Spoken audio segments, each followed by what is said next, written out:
Hi, this is David Benkof from Jewish Culture 101. In a recent class, we discussed ways American Jewish artists have responded to the Holocaust.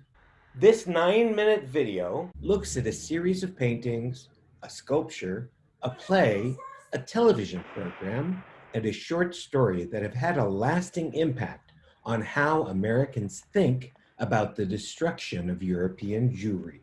But first, we need to consider whether Holocaust art is even possible, much less desirable. In class, we discussed this excerpt from a New York Times op-ed by Elie Wiesel, in which the Nobel Prize-winning survivor and author strenuously rejected allowing Holocaust memory to become kitsch.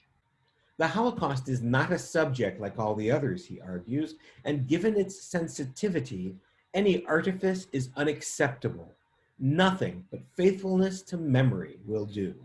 To properly remember the Holocaust, Wiesel contends, people can read memoirs, study histories, watch documentaries, and talk to survivors. But to invent anything about the Holocaust in the name of art, much less commercialization, is to insult the dead. I don't agree. That doesn't mean there's no bad art about the Holocaust. There's a lot of it.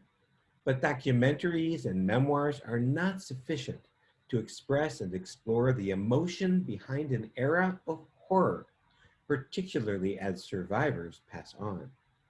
Good art about the Holocaust, I like MAUS, for example, and Schindler's List, can help viewers ask good questions about the past and imagine, however fleetingly, what the experiences were of victims, survivors, bystanders, and others.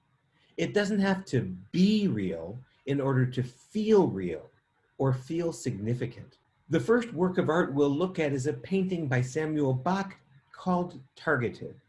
It's part of a series of paintings by this Lithuanian-born, Jerusalem and Paris-trained American artist that he based on this photo, one of the most famous from the Holocaust era.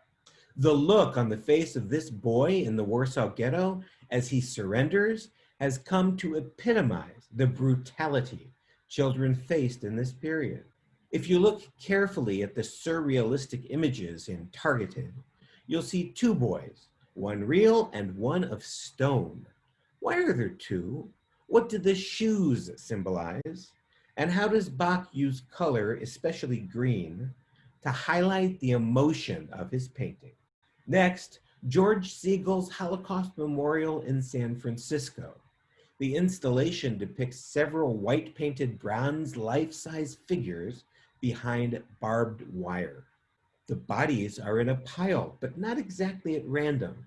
In fact, depending on how you look, they could be in the form of a cross or of a star. Segal used people he knew, including a survivor, as models, which meant the bodies were not emaciated. What's the effect of seeing people your size drafted onto images of Holocaust memory?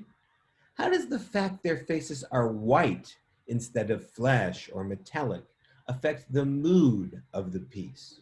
Now, a 1955 play, The Diary of Anne Frank. For decades after the Holocaust, Anne Frank's diary and the play and then movie on which it was based was the symbol of the Holocaust for Americans, including American Jews. Often taught in junior high schools to students roughly Anne's age, the story was just right for a nation unready to confront the full horror of the Holocaust. Anne Frank was sad, but not too sad. Here you'll see Anne's famous hopeful words from the play, repeated at the end by her father after he finds his dead daughter's diary. But when I begin to think, I get mad. I mean, look at us, caught up in here for 2 years, just waiting for them to come and get us. All for what? We're not the only ones that have had to suffer. There's always been someone. Sometimes one race, sometimes another. And yet... That doesn't make me feel any better. I know it's awful, trying to have any faith. When people are doing such terrible... But you know what I think? I think the world may be going through a phase. The way I was with Mother. It will pass, maybe not for hundreds of years. But in spite of everything, I still believe that people are really good at art. Yesterday I went to Rotterdam. I'd heard of a woman there. She was at Belsen with Anna. I know now. In spite of everything, I still believe that people are really good at heart. She puts me to shame. Do you agree with Anne? Are people truly good at heart? Is she naive?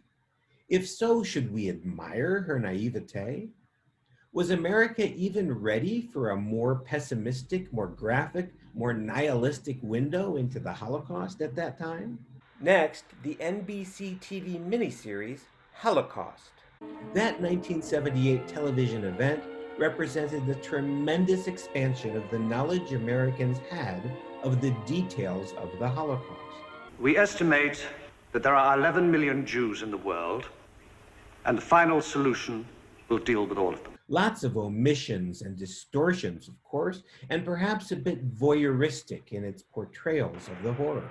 But seeing Bobby Yar-style shootings and Zyklon B gassings shocked viewers into paying attention to the history of the Holocaust, which until the miniseries wasn't even the predominant term used for the period. Finally, one of the best literary responses to the Holocaust, Cynthia Ozik's 5-page short story, The Shawl. Ozik wrote the story after reading about a baby a Nazi soldier murdered by hurling it into an electrified fence. It's a story about love and suffering, hunger and despair. In the first excerpt we'll listen to, Ozik hints that the baby may have been the product of rape by a Nazi. How might that affect the mother's experience? She looked into Magda's face through a gap in the shawl. A squirrel in a nest. Safe. No one could reach her inside the little house of the shawl's windings. The face very round, a pocket mirror of a face. But it was not Rosa's bleak complexion, dark like cholera. It was another kind of face altogether. Eyes blue as air, smooth feathers of hair nearly as yellow as the star sewn into Rosa's coat. You could think she was one of their babies.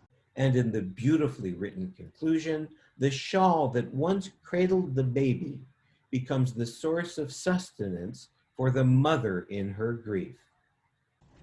She only stood. Because if she ran, they would shoot. And if she tried to pick up the sticks of Magda's body, they would shoot. And if she let the wolf's screech ascending now through the ladder of her skeleton break out, they would shoot. So she took Magda's shawl and filled her own mouth with it, stuffed it in and stuffed it in until she was swallowing up the wolf's screech and tasting the cinnamon and almond depth of Magda's saliva. And Rosa drank Magda's shawl until it dried. So was Elie Wiesel right? Can art about the Holocaust ever do justice to the need to respect the experiences of victims and survivors? And does it matter? You'll have to decide for yourself.